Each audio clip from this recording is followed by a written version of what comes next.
Hello everyone, welcome back to SD canvas to a new video.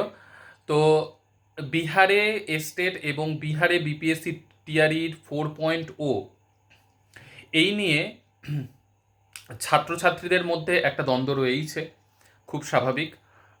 বহু বছর বলা যেতে পারে যে 2 বছর কন্টিনিউ, সেটাকে বহু বছরের সমানই ধরাটা খুব স্বাভাবিক।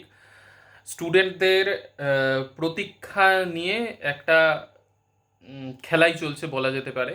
তো সেই জায়গার থেকে কিন্তু মহা আন্দোলন একটা হওয়ার সম্ভাবনা তো অবশ্যই রয়েছে, আগেও বিহারে হয়েছে এবং এবারও হওয়ার সম্ভাবনা খুব বেশি।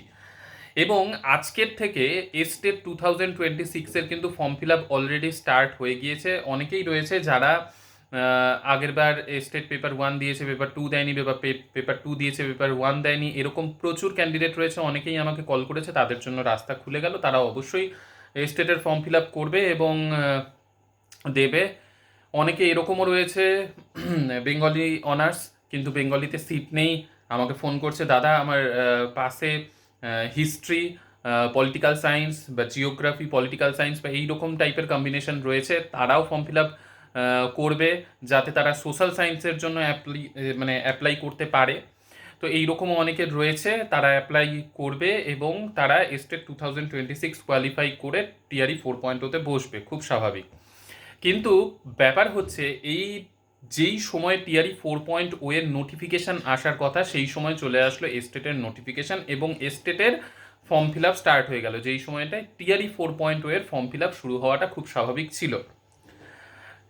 এখন সরকার এমন একটা সিচুয়েশন এই মুহূর্তে তৈরি করে দিয়েছে যে ছাত্রছাত্রীদের মধ্যে অবশ্যই একটা দ্বন্দ্ব তৈরি হয়েছে, বা ছাত্রছাত্রীরা এত বছর ধরে প্রতীক্ষা করে রয়েছে যে টিআরই 4.0টা হবে এবং তারা চাকরির পরীক্ষায় বসতে পারবে। এবং তার আগে একটা আসলো যে পিটি মেইনস হবে, সেটাকেও ছাত্রছাত্রীরা সাদরে গ্রহণ করার মতো জায়গাতেই গেল। যদি এই সময় টিআরই 4.0 এর নোটিফিকেশন চলে আসতো, তাহলে সেটাকেও অতটা টাফ মনে করতো না। কিন্তু এই টিআরই 4.0 এর নোটিফিকেশন আসার মুহূর্তে এস্টেটের নোটিফিকেশন চলে আসলো, সেই জায়গাটায় স্বাভাবিক ছাত্রছাত্রীদের মধ্যে একটা রোষ তৈরি হয়েছে এবং সেইখান থেকে আন্দোলনের একটা সূচনা, আগেও আন্দোলন হয়েছে এবং এখনও বিভিন্ন জায়গার থেকে আন্দোলনের সূচনা হতেই পারে। তো ব্যাপার হচ্ছে, দেখো এই মুহূর্তে দাঁড়িয়ে সত্যি কম্পিটিশন অনেকটা হাই। আর আদার স্টেটের ক্যান্ডিডেটদের জন্য সত্যি কথা বলতে মানে ছাঁকনি দিয়েও ছেঁকে বের করেও, সেইখান থেকেও ডাবল ছাঁকনি বলা যেতে পারে। তো সেই জায়গার থেকে অনেকেই কমেন্টে লেখো, তাদের রাগ হওয়াটা খুব স্বাভাবিক, কিন্তু আমার হাতে তো কিছু নেই।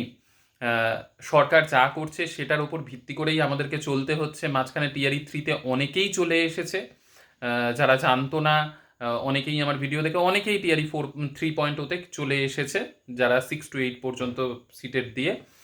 তো তোমরা যারা অপেক্ষা করে রয়েছো আমি বুঝতে পারছি এবং এটা খুব স্বাভাবিক, হওয়াটাই স্বাভাবিক। যেরকম চলছে পিটি মেইনস এক, তো তারপর আবার নতুন করে এস্টেট, এমনিতে কম্পিটিশন হাই, তারপর রিজার্ভেশন চলে এসেছে, আদার স্টেটের ক্যান্ডিডেটদের সুযোগ অনেকটাই কম। তো সেই জায়গার থেকে দাঁড়িয়ে প্রিপারেশন নিতে থাকো। আর নিজের স্টেটের সেটাও তো কিছু ভরসা নেই, নিজের স্টেটে, আমাদের স্টেটেও যা শুরু হয়েছে। তো দেখা যাক কবে কি হয়। তো আজকের থেকে স্টেটের নোটিফিকেশন, এই ফর্ম ফিল আপ শুরু হয়ে গেছে। যারা যারা বাকি রয়েছে অবশ্যই ফর্ম ফিল আপ করে দিও আর প্রিপারেশন নিতে থাকো, এটাই বলার ছিল। ঠিক আছে, নেক্সট ভিডিওতে অন্য কোনো আপডেট থাকলে অবশ্যই ভিডিওতে জানাবো। তো সকলে সুস্থ থেকো, ভালো থেকো, সঙ্গে থেকো। টাটা।